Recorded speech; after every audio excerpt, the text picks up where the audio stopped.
சுண்டக்காய் உடம்புக்கு நல்லது, சாப்பிடுங்க. வயிறு புண்ணுக்கு நல்லது, பயிற்சிக்கு நல்லது. வத்த குழம்பு செஞ்சு சாப்பிடுங்க, மோர்ல ஊற வச்சு சாப்பிடுங்க, உடம்பு ஆரோக்கியமா இருக்கும். நல்ல பொருள் இது, நல்லா சாப்பிடுங்க. சுண்டக்காய் குழம்பு பண்ணி சாப்பிடுங்க. வெள்ளாரைக்கீரை பிரெயினுக்கு நல்லது, ஆரோக்கியமா இருக்கும் பிரெயின். யாருக்குமே ஞாபக சக்தி இல்லாத சொல்லக்கூடாது, ஞாபகமா இருங்க. நான் இது சாப்பிட்டா ரொம்ப ஞாபகம் வரும், காசு கொடுத்ததெல்லாம் ஞாபகம் வந்துடும்.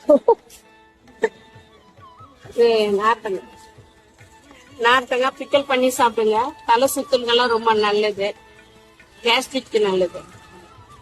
முடக்கத்தான் ரசம் வச்சுக்கிறீங்க, இது தோசை மாவுல போட்டு சாப்பிடுங்க, ரொம்ப ஆரோக்கியமா இருக்கும். முட்டி வலிக்கு நல்லது, நரம்புக்கெல்லாம் ரொம்ப நல்லது. சாப்பிடுங்க, ஆரோக்கியமா இருங்க.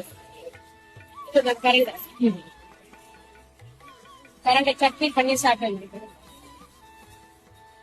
அப்புறம் இது ரெண்டும் பொன்னாங்கண்ணி கீரை கண்ணுக்கு ரொம்ப நல்லது.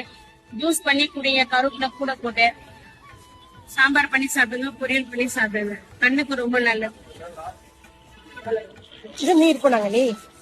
அதே பொன்னாங்கண்ணி தான், இதுவும் பெரிய பொன்னாங்கண்ணி, இதுவும் நல்லா இருக்கு, சூப்பரா இருக்கும். சாப்பிட்டு நான்வெஜ் சாப்பிடலாம். நான்வெஜ் சொல்லலாமா? சொல்லுங்க. இதுல கட்டியே நல்லா கடைஞ்சிட்டு எல்லாம் கருவாடு மீனை வறுத்து சாப்பிடுங்க. சும்மா சூப்பரா ஆரோக்கியமா இருக்கும். அப்படியா?